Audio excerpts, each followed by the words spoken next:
अस्सलाम वालेकुम गाइस, कैसे हैं आप लोग। उम्मीद करता हूँ खैरियत से होंगे। गाइस इस वक्त मैं इंडोनेशिया के शहर बंदुंग में हूँ और आज मैं अपना एक्सपीरियंस शेयर करना चाहूँगा। तो मेरे साथ वीडियो में जुड़े रहिएगा। जिन लोगों ने मेरा चैनल सब्सक्राइब नहीं किया वो सब्सक्राइब कर लें और बेल आइकन को प्रेस कर लें ताकि हर न्यू आने वाली वीडियो आपको इंडोनेशिया के हवाले से मिल सके। गाइस कल क्या हुआ मेरे साथ, कल ये हुआ कि मेरी जो मोबाइल बैंकिंग है एप्लीकेशन जो है ना वो पर्सनल अकाउंट के लिए वो बंद हो गई थी।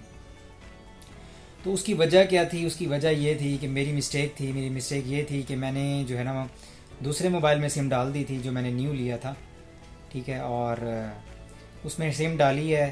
तो जैसे ही उसमें सिम डाली है, अपना पासवर्ड एंटर किया है, सारा कुछ किया, तो वो वेरिफिकेशन मांग रहे थे। तो मुझे नहीं पता था कि वेरिफिकेशन किस तरह से करनी है। मैंने बहुत दफ़ा ट्राई किया लेकिन नहीं हो सका।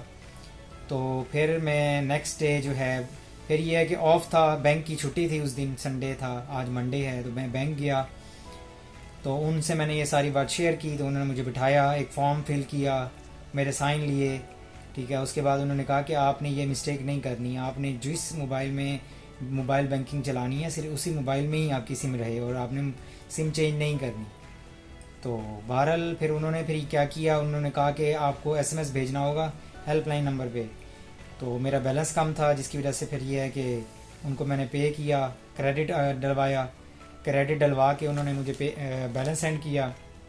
उसके बाद एसएमएस मैंने सेंड किया हेल्पलाइन नंबर पे।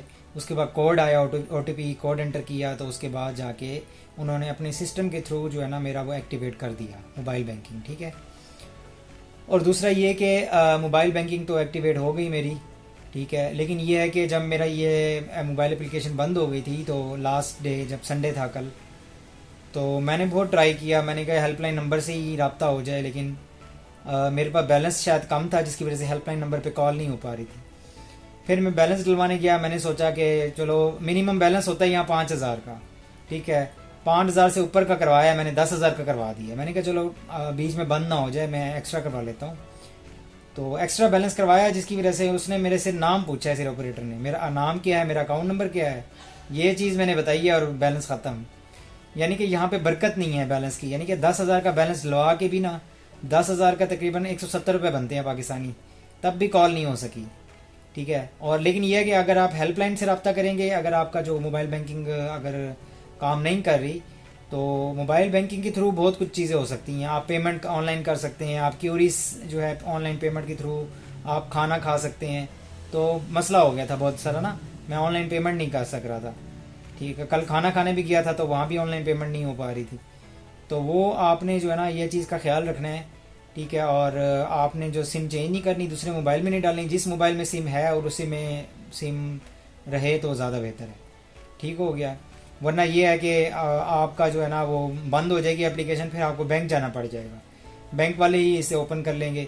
बहरहाल मेरे लिए बेहतर हुआ वो इस वजह से क्योंकि मैं जब बैंक गया तो वहाँ के जो सुपरवाइज़र हैं, वहाँ के जो मैनेजर हैं वो मुझसे मिले। तो उनको इंग्लिश आती थी तो उन्होंने मेरे से बात की। तो उन्होंने मुझे कहा कि आप जो है अपनी चेकबुक भी लेते जाएं। मैंने कहा अच्छा, चेकबुक आ गई है?